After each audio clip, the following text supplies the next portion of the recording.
बेटा मेरी आवाज आ रही है? Yes sir. Yes sir.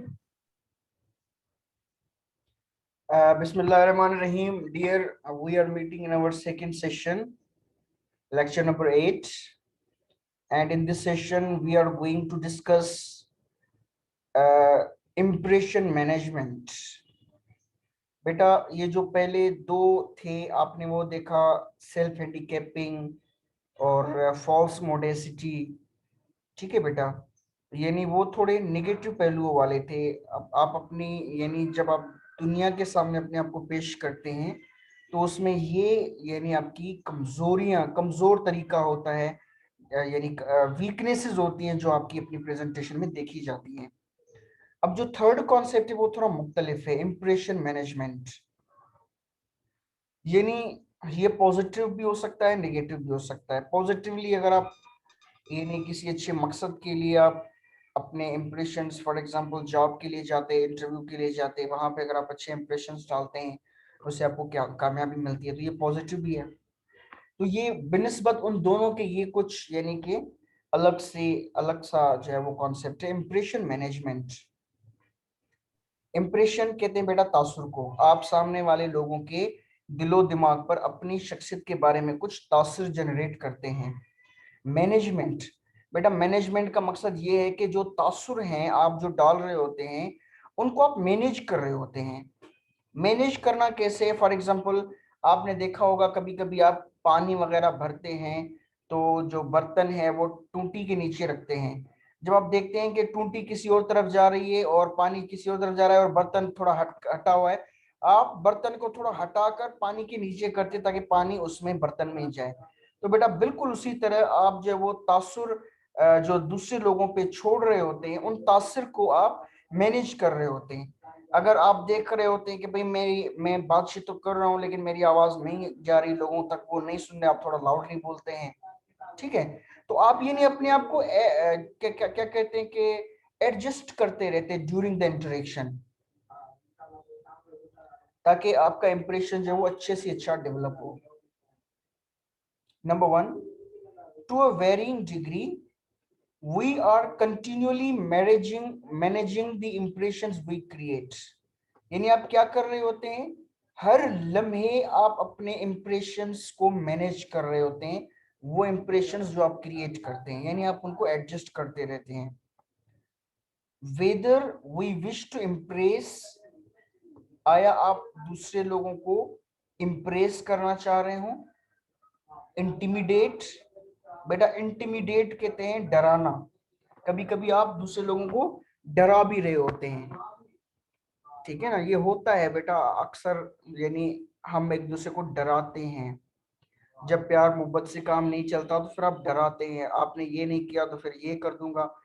तो उस डराने में भी आपका ये मकसद होता है कि सामने वाला बंदा डर जाए। उसको डराने के लिए क्या करते हैं, आपका टोन थोड़ा यानी आप उस टोन को थोड़ा हाई कर देते हैं, अल्फाज थोड़े कड़वे चुनते हैं, ठीक है, आपका साउंड थोड़ा भारी भारी हो जाता है। ये चीजें आप जानबूझकर क्रिएट करते हैं ताकि सामने वाला बंदा डर जाए। आर टू सीम हेल्पलेस, या आप किसी के सामने हेल्पलेस यानी मजबूर लाचार अपने आप को पेश कर रहे होते हैं। फॉर एग्जाम्पल बच्चा बीमार है, पैसे नहीं है, डॉक्टर के सामने जाता है बंदा, उसको मिन्नतें करता है, यार पैसे नहीं है, बच्चा है वो मरने वाला है, प्लीज आप उसका कुछ करें।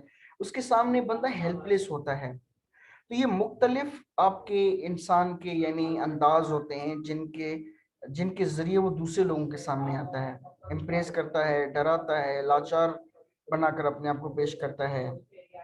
We are social animals playing to an audience, हम क्या है, हम एक सोशल एनिमल हैं और हमारे सामने ऑडियंस होते हैं जिनके सामने हम प्ले कर रहे हैं, अपना रोल प्ले कर रहे हैं, जिनके सामने हम एक्टिंग कर रहे हैं।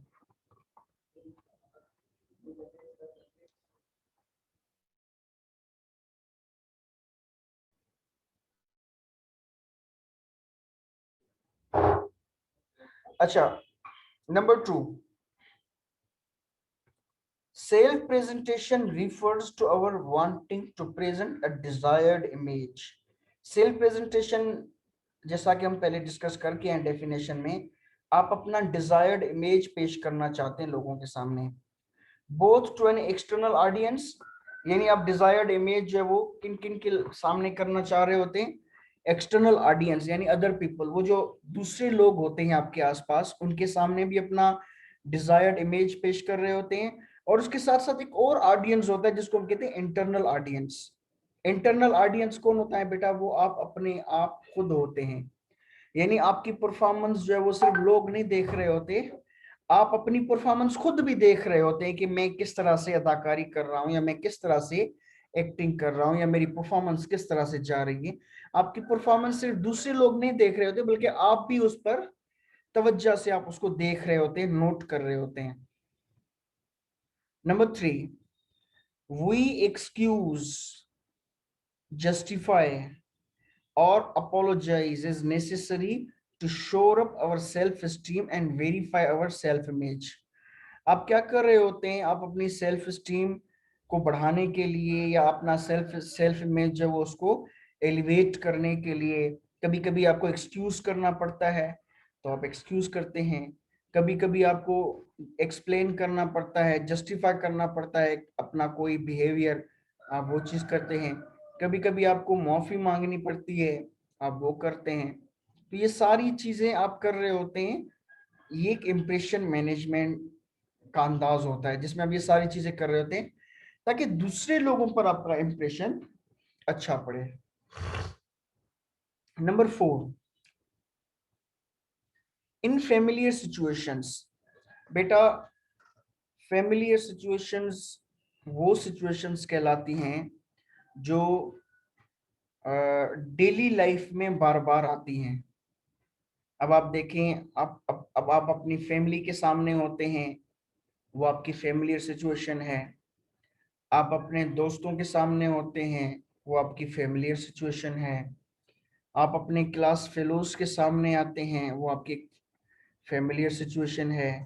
आप किसी शादी के माहौल में जाते हैं, वो अनफेमिलियर सिचुएशन है। आप मेहमानों के सामने जाते हैं, वो अनफेमिलियर सिचुएशन है। आप टीचर्स की फैकल्टी में उनके सामने जाके कभी बैठते हैं, वो आपके लिए अनफेमिलियर सिचुएशन है। तो ये दो तरह की सिचुएशंस होती हैं बेटा, फेमिलियर एंड अनफेमिलियर। दोनों में आपकी इंप्रेशन मैनेजमेंट डिफरेंट होती है। नंबर 4, इन फेमिलियर सिचुएशंस वो सिचुएशंस जो आपकी जानी पहचानी होती हैं, जो यूज्ड टू होती हैं। This happens without conscious effort. उन जानी पहचाने लम्हात में, उस जाने पहचाने माहौल में आप जो है, आपकी ये जो इम्प्रेशन मैनेजमेंट है उस पर आपकी इतनी ज्यादा ये नहीं तवज्जो नहीं होती। आप ये नहीं देखते मैं बच्चों के सामने कैसे बोल रहा हूँ, मैं बीवी के सामने, शोहर के सामने, भाई बहन माँ बाप के सामने कैसे बोल रहा हूँ। आप यूज टू हो जाते हैं, फिर वहां पे आपको इतनी ज्यादा परवाह नहीं करनी पड़ती।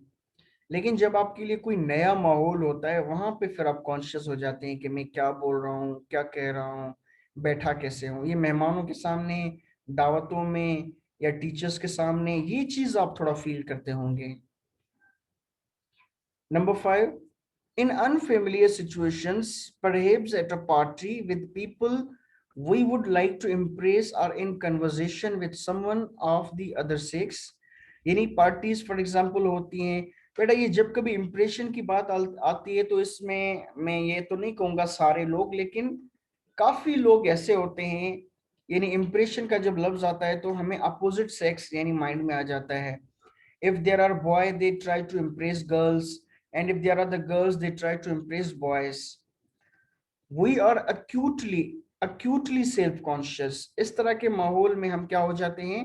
acutely self conscious, यानी हमारी अपनी तवज्जो की सारी कैमराएं भी हमारी अपनी परफॉर्मेंस पे आ जाती हैं कि how we are performing of the impressions we are creating, and we are therefore less modest than when among friends who know us well।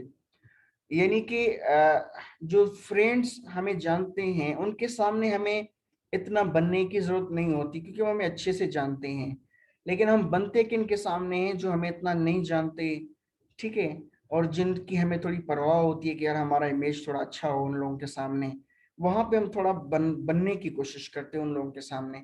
तो जब हम बनने की कोशिश करते हैं तो हमारी तवज्जो के सारी कैमरे अपनी पर्सनल परफॉर्मेंस पे चली जाती हैं कि मैं किस तरह बोल रहा हूँ, मैं किस तरह खड़ा हूँ, मैं किस तरह बैठा हूँ। हम फिर हमें अपना अपना आप हमें फीडबैक भी मिलता है अपने अंदर से कि भाई ये थोड़ा सेट करो, आप थोड़ा ठीक से बैठो, ढंग से बैठो, आप थोड़ा ढंग से खाओ, आप अच्छे से सुनो, आप अच्छे से बोलो। ये फिर डायरेक्शंस अंदर से हमें आती हैं, यानी ये सारी उस परफॉर्मेंस को एडजस्ट कर रही होती हैं। Number 6, preparing to present ourselves in a photograph. We may even try out different faces in a mirror. बेटा जब कभी आप फोटो अपना बनवा रहे होते हैं तो वहां पे आप क्या कर रहे होते हैं कि अच्छा पोज देते हैं, मुस्कुराने की कोशिश करते हैं ताकि आपका फोटो अच्छा आ जाए। तो ये भी एक यानी कि इम्प्रेशन मैनेजमेंट है कि आप अच्छा इम्प्रेशन क्रिएट करते हैं, मुस्कुराने की कोशिश करते हैं ताकि आपका फेस कुछ दिलकश नजर आए। बेटा यहाँ पे एक क्वेश्चन आप लोगों को फील्ड करना है, उसका जवाब आप लोग मुझे देंगे। Why it is so that our DPs on WhatsApp or Facebook, they are too much beautiful or handsome, but in contrast our pictures on identity cards, they are not as much beautiful as our DPs? Why? Would you agree? Sir मैं बता। Would you agree with me? Yes. यानी हम yes sir, Yes, बिल्कुल। sir. No sir. इसका पहले मुझे complete करने दे। इसका सर मैंने अगर आप मेरी आईडी देखेंगे सर तो बेटा थोड़ा मेरी बात कंप्लीट करने दें। एक जगह पे मैंने पढ़ा था कि हम इतने भी बुरे नहीं होते जितना शनाख्ती कार्ड में दिखते हैं, और इतने भी अच्छे नहीं होते जितना कि फेसबुक पे दिखते हैं। तो ये एक कमेंट थे जो कि मुझे बहुत ज्यादा इंपॉर्टेंट लगे। अब ये इंप्रेशन मैनेजमेंट में बात आ रही है तो वही चीज मेरे माइंड में आ रही है। अब आप लोग मुझे बताएं। सर मैं बता दूं सर। जी अफजल बताएं। सर पहली बात तो ये है कि हम फेसबुक पर जो मतलब हमारी पिक्चर्स होती है, हम उसको आइडेंटिफाई करने के लिए, मतलब लोगों को अट्रैक्शन दिलवाने के लिए, जो फ्रंट ऑफ पीपल हमें पता है कि भाई हमारे 4,000 या 3,000 फ्रेंड्स हैं फेसबुक पर, वो देखेंगे तो हमारे पास पॉजिटिव कमेंट्स आएंगे। जो आइडेंटिटी कार्ड है उस पर चाहे कितनी भी हमारी बुरी पिक हो, तो हमें ये होगा कि भाई आइडेंटिटी कार्ड हमारे पास है, किसी और को तो देखना वैसे भी नहीं है। तो हम अगर किसी को दिखाना चाहेंगे तो हम मतलब अपनी अच्छी पिक्चर दिखाएंगे, ताकि फॉर एग्जाम्पल फेसबुक का हो गया, ट्विटर का हो गया, इंस्टाग्राम का हो गया, तो हम जो मतलब सोशल मीडिया की चीजें जो बंदे हमको देखेंगे और हमें कमेंट पास करेंगे, हम उसके लिए अच्छी पिक्चर्स वहां पर रखते हैं। हम आइडेंटिटी कार्ड की कभी भी पिक्चर फेसबुक पर अपलोड मैं इसलिए नहीं करेंगे क्योंकि मैं वहां पर अक्सर हमारी वो पिक नहीं होगी जो हमारे फेसबुक पर है। आपने अच्छी एक्सप्लेनेशन बताई, इसकी और भी एक्सप्लेनेशन हो सकती है अगर किसी के माइंड में आए। लेकिन मैं अक्सर औकात ये कहता रहता हूँ कि जब हम लड़के का रिश्ता देखने जाएं या लड़की का रिश्ता देखने जाए तो हमें वो जो फोटो दिखाते हैं ना, वो 100 बार ट्राई करके जो अच्छा होता है ना वो फिर हमें दिखाते हैं। लेकिन शनाख्ती कार्ड वाला जीनियन होता है, तो हमें शनाख्ती कार्ड देखना चाहिए, वो फोटो नहीं देखना चाहिए। अच्छा बेटा कोई और मुझे बताएगा या मैं उसका जवाब दूं? हेलो। क्योंकि सर इंसानी सर फितरत इसकी ये भी होती है क्योंकि सर इंसानी फितरत होती है कि हम हर जगह जहां मुमकिन हो सके अपने आप को अच्छा दिखाने की कोशिश करते हैं दुनिया को, जहां उसका बस चल सके। अब शनाख्ती कार्ड पे नहीं चलता वो, तो फिर वही तस्वीर आती है जो वो असल में होते हैं। लेकिन जहाँ पे अब जैसे फेसबुक है, कहीं भी सोशल मीडिया पे हम खुद अपनी भी तस्वीर क्लिक करें तो हम अपने आप को जितना ज्यादा हो सकता है अच्छा बनाने की अच्छा कोशिश करते हैं, ताकि बहुत किसी को दिखाएं तो कहे। बहुत बहुत सर इन शॉर्ट ये है ना कि शनाख्ती कार्ड वाला कैमरा हमारे हाथ में नहीं होता ना, और वो एग्जैक्टली फेसबुक वाला तो हम ही। Exactly exactly this is what I wanted to hear. बेटा देखिए शनाख्ती कार्ड वाला कैमरा आपके पास नहीं होता, this is the main answer. अच्छा, और जो आप डीपी लगाते हैं ना, वो आपको पता है कितने बार निकाल के डिलीट करके फिर उसको, आजकल तो वो मुझे पता नहीं है ये पता नहीं आ गए हैं सॉफ्टवेयर्स वगैरह जहां पे आप अपने चेहरे को पहले वहां पे ब्यूटीफाई स्नैपचैट करते हैं। सर, जी स्नैपचैट से तस्वीरें लेते हैं। हाँ, यानी आप अपने तस्वीरों को खूबसूरत बनाते हैं, पर यानी फिर हम वैसा दिखने में कामयाब हो जाते हैं जैसा कि हम होते नहीं है एक्चुअली। लेकिन शनाख्ती कार्ड में मसला कुछ और होता है। आपने पहली बड़ी इंपॉर्टेंट बात बताई कि इस कैमरे का कंट्रोल हमारे पास नहीं होता।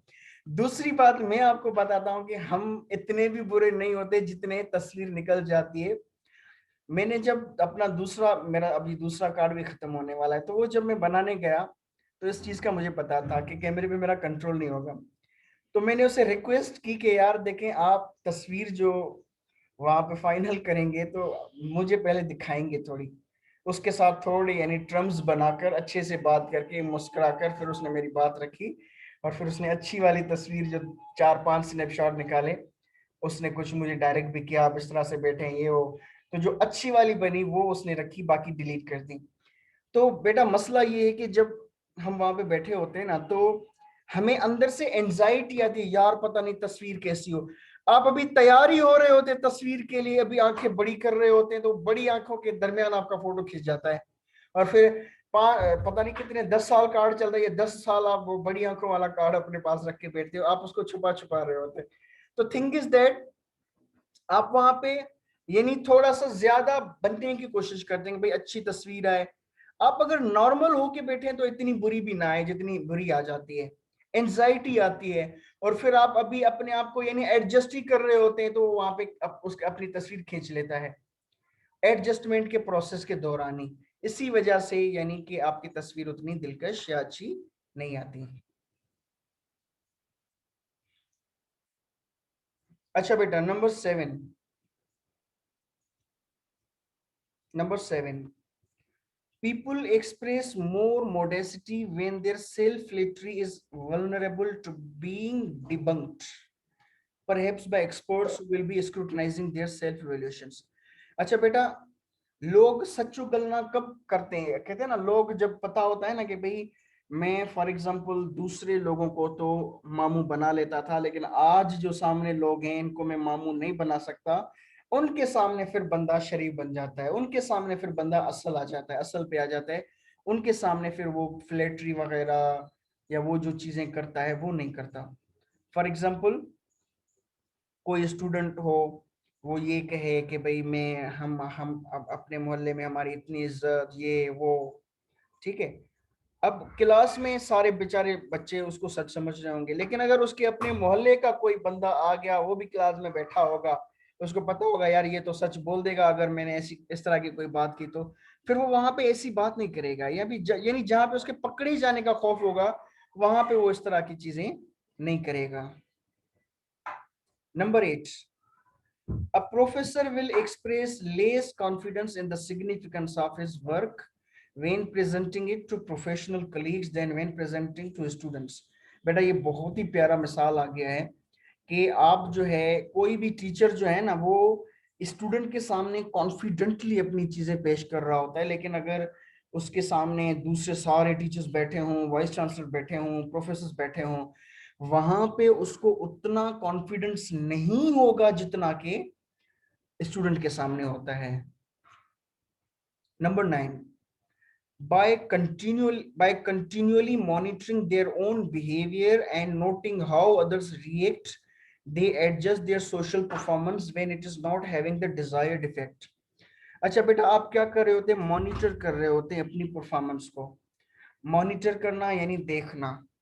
और फिर आप क्या करते हैं? जब मॉनिटर करते हैं तो आपको पता चल जाता है कि कहाँ पे मैं सही जा रहा हूँ, कहाँ पे मैं सही नहीं जा रहा। तो फिर जहाँ पे मैं सही नहीं जा रहा वहां पे आप थोड़ा सा एडजस्ट करते हैं ताकि आपका वो पहलू भी ठीक जाए और आपकी परफॉर्मेंस जो है वो मतलूबा हदफ हासिल कर लें। Number 10, those who score high on a scale of self monitoring tendency। बेटा ये एक स्किल होता है, जिस तरह से आपको कार चलाना आती है ये आपका स्किल है, आपको अच्छा खाना पकाना आता है ये आपका स्किल है, आप अंग्रेजी बोल लेते हैं ये आपका स्किल है। तो बेटा पर्सनल ग्रूमिंग या पर्सनालिटी डेवलपमेंट की जब हम बात करते हैं तो ये भी एक इंसान का स्किल होता है, सेल्फ मॉनिटरिंग। कुछ लोगों की सेल्फ मॉनिटरिंग बहुत ज्यादा हाई होती है, कुछ लोगों की लो होती है, ठीक है बेटा। तो जिन लोगों की सेल्फ मॉनिटरिंग टेंडेंसी हाई होती है, यानी उनका इवन अपने एक एक लफ्ज पे ध्यान होता है कि मैं क्या बोल रहा हूँ, उनका अपने एक एक एहसास पर, एक एक फीलिंग्स पर ध्यान होता है कि मैं क्या फील कर रहा हूँ, ठीक है बेटा। तो उनकी कैमराएं वो दूसरे लोगों को नहीं देख रही होती बल्कि वो अपने आप को देख रही होती हैं। तो ये उनका मॉनिटरिंग सिस्टम होता है जो बहुत ज्यादा हाई होता है। तो जिनका मॉनिटरिंग सिस्टम हाई होता है, those who score high on a scale of self monitoring tendency, जिनकी सेल्फ मॉनिटरिंग टेंडेंसी टाइट होती है, एक्ट लाइक सोशल चैमेलियंस। बेटा who will tell me the meaning of chameleon? Sir गिरगिट। गिरगिट।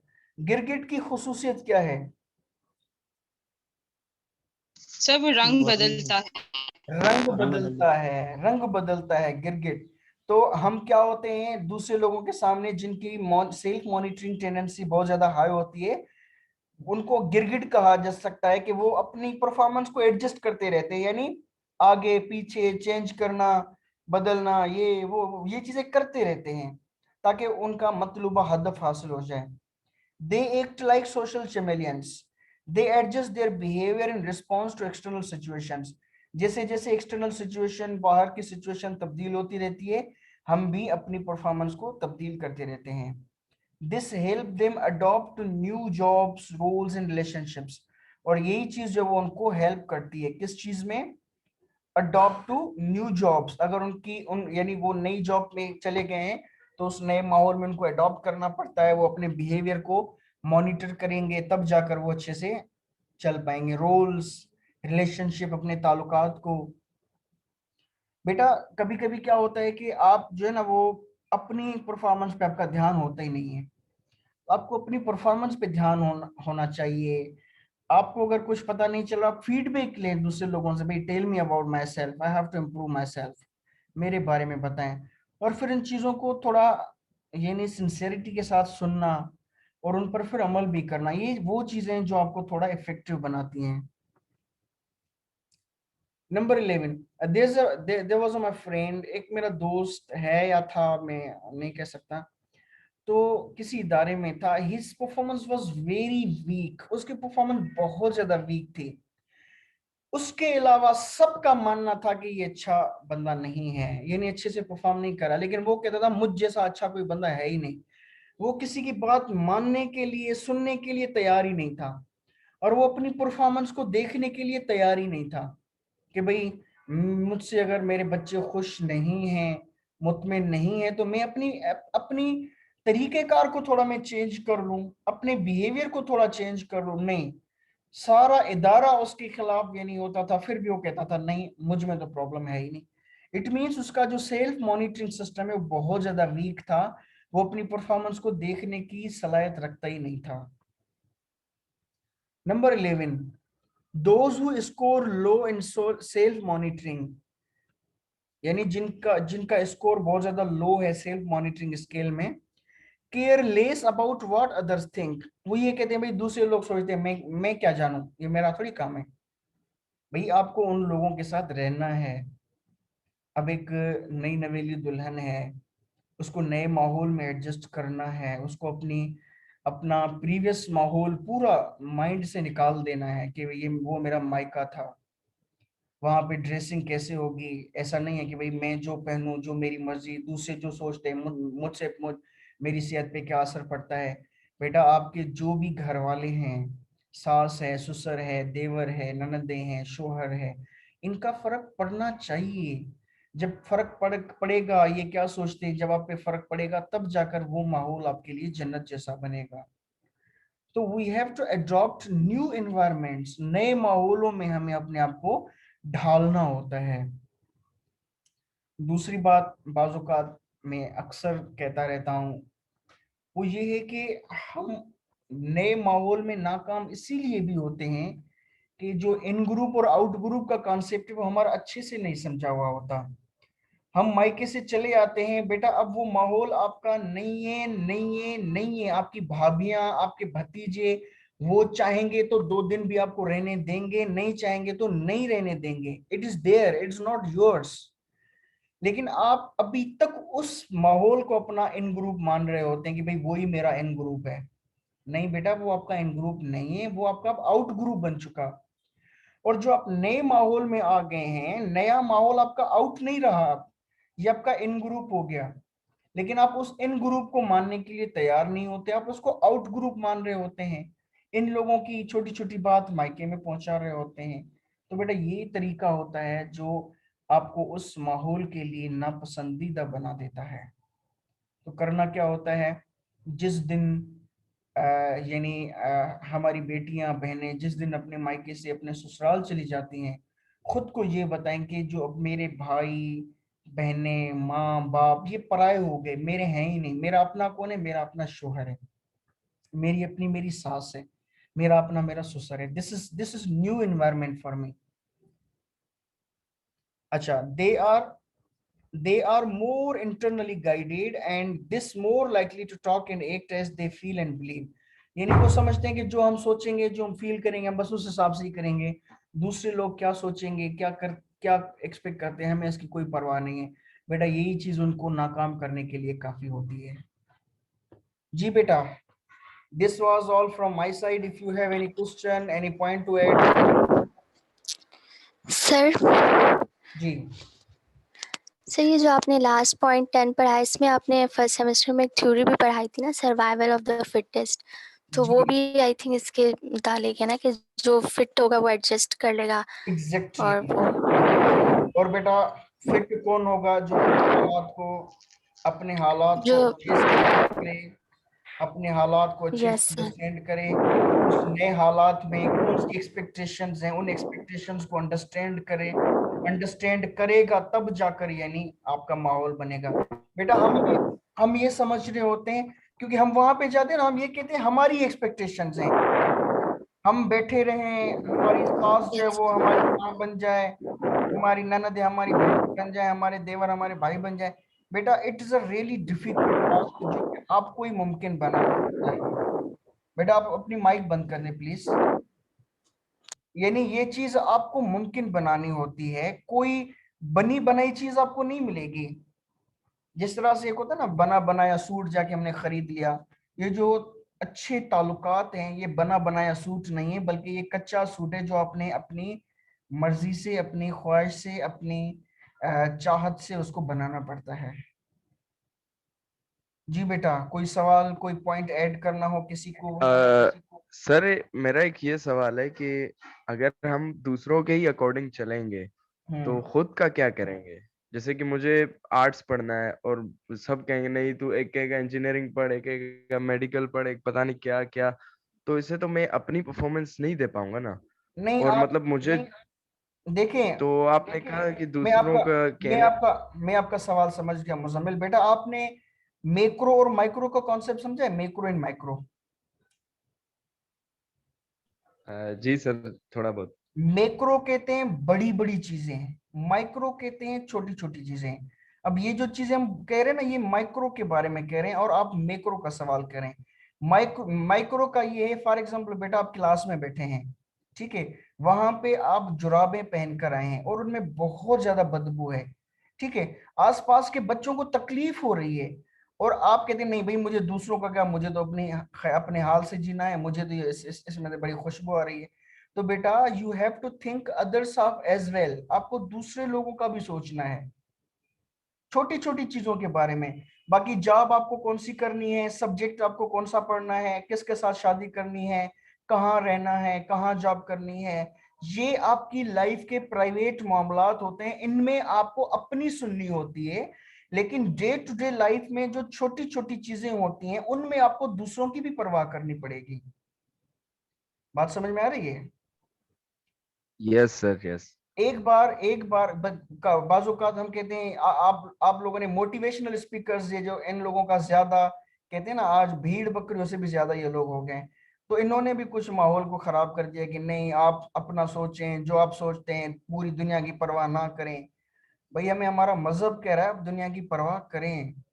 एक बार आप सल्लल्लाहु अलैहि वसल्लम मस्जिद के दरवाजे पे खड़े थे और बीबी सफिया रजी अल्लाह तआला अन्हो उनके साथ बातचीत कर रहे थे, तो दो अंसार सहाबा वहां से गुजरे, तो आप सल्लल्लाहु अलैहि वसल्लम ने उनको रोक कर कहा कि सुनो, ये मेरी घरवाली सफिया बिनते हैया है।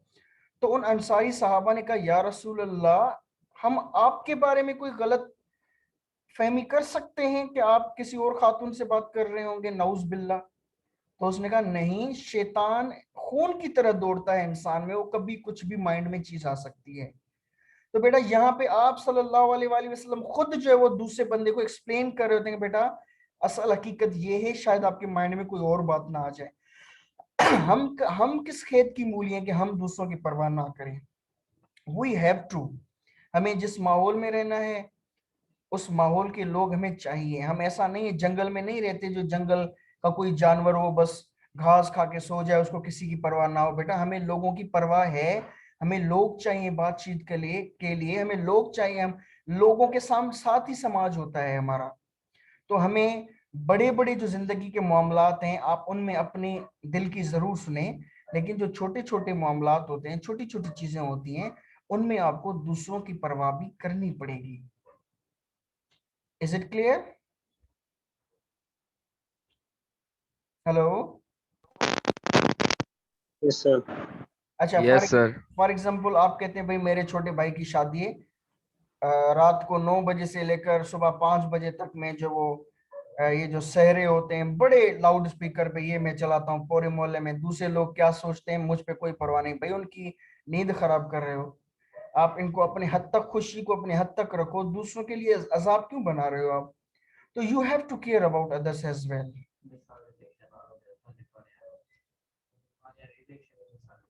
बात समझ में आ रही है बेटा? Yes sir. और कोई सवाल? Any other question? Okay, beta. If no question, then we will end the session, and inshallah taala we will see you tomorrow. Sir मेरा एक क्वेश्चन है। जी जी जी जी जी। सर आपने एक पॉइंट में बोला था, उस टाइम मेरा वॉइस नहीं जा रही थी ना, तो इसलिए मैं बोल रही हूँ कि आपने एक पॉइंट में बोला कि वीकनेस फील ना करे, तो स्टूडेंट हो या कोई मतलब पेशेंट हो, वो तो इंटरव्यू के लिए जाए या फिर हॉस्पिटल में जाए, प्रिपेयर होके जाते हैं, लेकिन वहाँ पे इंटरव्यूअर हो या डॉक्टर हो, उनका रिएक्शन इस तरह होता है कि वो इंसान खुद ही वीकनेस ही हो जाता है। जी बेटा ऐसा होता है जी। Anyone else? Okay Sir, बेटा। please tomorrow change the time. अच्छा, ये 9 बजे से ही नहीं है बेटा? 9 बजे सर, हम लेट उठते हैं इसलिए। ऐसे नहीं करे यार, 9 बजे। नहीं सर, 9 बजे वैसे सही है सर। 9 बजे सही है सर, सुबह सुबह। सर सुबह में वक्त की 10:30 नमाज बजे हम पढ़ते हैं लोग फिर को सो जाता है। जाना होता है। हमें सर 10:30 बजे मैच पे जाना होता है, इतवार का दिन होता है सर। या तो आप और कोई दिन रख लो, या इतवार का है तो फिर 9 या 8 रखो सर। बस 9 9 9 8, मैं तो 8 के लिए भी तैयार हूँ, क्योंकि बंदा सुबह सुबह से जल्दी फारिग हो जाएगा। सर यस सर, रख पहले लो। हम नमाज पढ़ते फिर सो जाते हैं इसलिए। अच्छा, या ऐसे ऐसे करें, हम रात को लेकर जाएं इशा नमाज के बाद 9 बजे से लेकर 11 बिल्कुल बजे सर, तक। बिल्कुल सही है, बिल्कुल सर। सुबह सर सुबह की टाइमिंग ठीक है। अच्छा रात को नींद आ जाती है सर। चलें हाँ सर, इस टाइम हम फ्रेश होते हैं। बस ठीक है बेटा, ठीक है। बातें सर 9 बजे सही है। बातें बहुत सर ज्यादा 9 हो गई। बजे। हम अपनी बहनों और बेटियों की बात मान लें, 9 बजे टाइम सही है। 9 बजे से लेकर 11 बजे तक हमारी क्लास चलेगी, ठीक है बेटा? और सर मैं एक रिक्वेस्ट करना चाह रहा हूँ सर। आप हुक्म करें, हुक्म करें।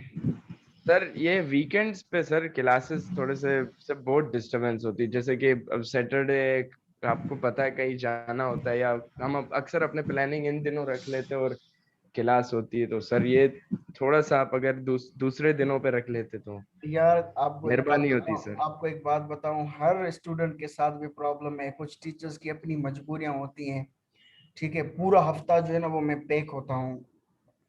अब यूनिवर्सिटी में सुबह को आते हैं, वहां पे तो मुमकिन नहीं हो सकता, यही दिन हमें सही लगते हैं। अब देखिए, आज मैंने आपको 1.25 घंटे में फारिग कर दिया। अब अभी साढ़े 10:30 बज रहे हैं, अब आप फ्री हैं, अब आप जो कुछ जहाँ जाना चाह रहे हो आप जा सकते हैं। ठीक सर है बेटा? यही टाइम ठीक है और दिन भी ठीक है सर, कोई मसला चले नहीं है। चले ठीक है बेटा, आप इस पे पॉइंट पे डिस्कस भी नहीं करें, क्योंकि हम डिस्कस करते हैं तो माशाल्लाह बहुत ज्यादा ऑप्शंस आ जाते हैं। फिर कुछ बच्चों की बात हम मानते हैं, कुछ जिनकी नहीं मानते, तो फिर हमें होता है कि शायद वो हम पे नाराज ना हो, और हम किसी को नाराज नहीं करना चाहते हैं। ठीक है बेटा? नहीं सर, बस 9 बजे सही है सर। चले ठीक है। Wish you best of luck. जिसकी ओके जिसकी थैंक यू सर, अल्लाह हाफिज। जिसकी मैच है अल्लाह कल, उसको भी wish you best of luck. Allah Hafiz. Sir question है